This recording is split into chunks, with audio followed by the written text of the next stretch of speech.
ನೀವು ಬ್ಯಾಂಕಲ್ಲಿ ಇಡೋ ದುಡ್ಡನ್ನು ಯೂಸ್ ಮಾಡಿಕೊಂಡು ಬ್ಯಾಂಕ್ಗಳು ಹೇಗೆ ಸಾವಿರಾರು ಕೋಟಿ ರೂಪಾಯಿಗಳನ್ನ ದುಡ್ಡು ಮಾಡ್ತೇವೆ ಅನ್ನೋದನ್ನು ಈ ಒಂದು ವಿಡಿಯೋದಲ್ಲಿ ತಿಳ್ಕೊಳ್ಳೋಣ. ಬನ್ನಿ ಬೇಗ ಸ್ಟಾರ್ಟ್ ಮಾಡೋಣ. ಟೈಮ್ ವೇಸ್ಟ್ ಮಾಡೋದು ಬೇಡ. ಮೊದಲನೇದಾಗಿ ಬಂದ್ಬಿಟ್ಟು ಇವರಿಗೆ ಮೇಯ್ನಾಗಿ ಇನ್ಕಮ್ ಬರೋದೇ ನೀವು ಕೊಟ್ಟಿರುವಂಥ ದುಡ್ಡಿಂದ ಇವರು ಬೇರೆಯವರಿಗೆ ಸಾಲನ ಕೊಟ್ಟು ಬಡ್ಡಿನ ಪಡಿತಾರೆ. ಸೊ ಬಡ್ಡಿ ವ್ಯವಹಾರ ಅಂತ ಸಿಂಪಲಾಗಿ ಹೇಳ್ಬೋದು. ಅಂದ್ಕೊಳ್ಳಿ, ಇವಾಗ ನೀವು ಬ್ಯಾಂಕಿಗೆ ಹೋಗ್ಬಿಟ್ಟು 100 ರೂಪಾಯಿನ ಡೆಪಾಸಿಟ್ ಮಾಡ್ತೀರಾ, ಅಂದರೆ ಠೇವಣಿ ಮಾಡ್ತೀರಾ. ಅದಕ್ಕೆ ಅವರು ನಿಮಗೆ 2-4% ಬಡ್ಡಿನ ವಾಪಸ್ ಕೊಡ್ತಾರೆ. ಆದರೆ ಅವರು ಅದೇ 100 ರೂಪಾಯಿನ ಇನ್ನೊಬ್ಬ ವ್ಯಕ್ತಿಗೆ ಸಾಲ ಅಂತೇಳಿ ಕೊಟ್ಟಾಗ ಅವರು 8-10% ಮಿನಿಮಮ್ ಇಂಟ್ರೆಸ್ಟ್ನ ಚಾರ್ಜ್ ಮಾಡ್ತಾರೆ. ಸೊ ನಿಮಗೆ 2-4% ಕೊಟ್ಟರೂ ಕೂಡ ಅವರಿಗೆ 6-8% ಅವರಿಗೆ ಪ್ರಾಫಿಟ್ ಉಳಿಯುತ್ತೆ. ಸೊ ಇದರಿಂದ ಅವರು ಇದೇ ಥರ ಬೇರೆ ಬೇರೆ ತುಂಬ ಜನಕ್ಕೆ ಸಾಲ ಕೊಟ್ಟು ಬಡ್ಡಿ ಇಸ್ಕೊಂಡು ಇದು ಅವರಿಗೆ ಸಾವಿರಾರು ಕೋಟಿ ರೂಪಾಯಿಗಳ ಬಿಸ್ನೆಸ್ ಆಗುತ್ತೆ.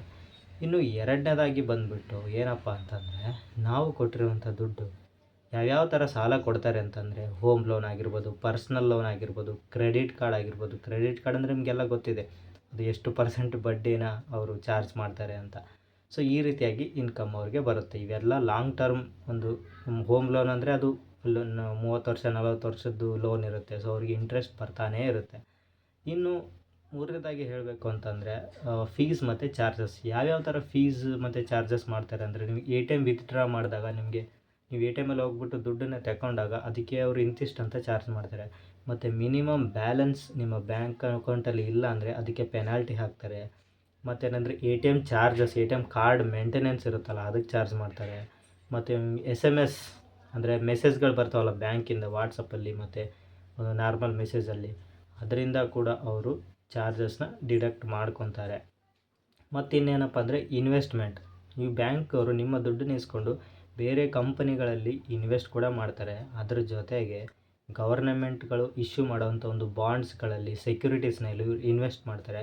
ಸೊ ಇದರಿಂದ ಇವರಿಗೆ ಕಂಟಿನ್ಯೂಯಸ್ ಆಗಿ ಪ್ರತಿ ವರ್ಷ ಕೂಡ ಸ್ಟೇಬಲ್ ಆಗಿ ಇನ್ಕಮ್ ಬರ್ತಾನೆ ಹೋಗುತ್ತೆ. ಇವರು ಕೊಡುವಂಥ ಡಿಜಿಟಲ್ ಸರ್ವಿಸಸ್ಸಿಂದನೂ ಕೂಡ ಇವರಿಗೆ ಇನ್ಕಮ್ ಬರ್ತಾ ಹೋಗುತ್ತೆ. ಅಂದರೆ ಇವಾಗ ಎಲ್ಲ ಬ್ಯಾಂಕ್ಗಳು ಕೂಡ ಅವ್ರದ್ದೇ ಆದಂಥ ಒಂದು ಆ್ಯಪ್ಗಳನ್ನು ಅವರು ಬಿಡುಗಡೆ ಮಾಡಿದ್ದಾರೆ. ಅಂದರೆ ನೀವು ಈಗ ಫೋನ್ಪೇ, ಗೂಗಲ್ ಪೇ ಯಾವ ಥರ ಯೂಸ್ ಮಾಡ್ತೀರಲ್ಲ, ಎಲ್ಲ ಬ್ಯಾಂಕ್ಗಳು ಕೂಡ ಅದೇ ಥರ ಒಂದು ಆ್ಯಪ್ಗಳನ್ನ ರಿಲೀಸ್ ಮಾಡಿದ್ದಾರೆ. ಅದರಲ್ಲಿ ಇವರು ಬರೀ UPI ಟ್ರಾನ್ಸಾಕ್ಷನ್ ಮಾತ್ರ ಅಲ್ಲ, ಇದರಲ್ಲಿ ಇವರು ಮ್ಯೂಚುವಲ್ ಫಂಡ್ಗಳನ್ನ ಸೆಲ್ ಮಾಡ್ತಾರೆ. ಮತ್ತು ಏನಪ್ಪ ಇನ್ಶೂರೆನ್ಸ್ನ ಸೆಲ್ ಮಾಡ್ತಾರೆ. ಮತ್ತು ಹೀಗೆ ಹಲವಾರು ಸರ್ವಿಸಸ್ನ ಇವರು ಸೆಲ್ ಮಾಡೋದ್ರಿಂದ ಇವರಿಗೆ ಕಮಿಷನ್ ಬರ್ತಾ ಹೋಗುತ್ತೆ.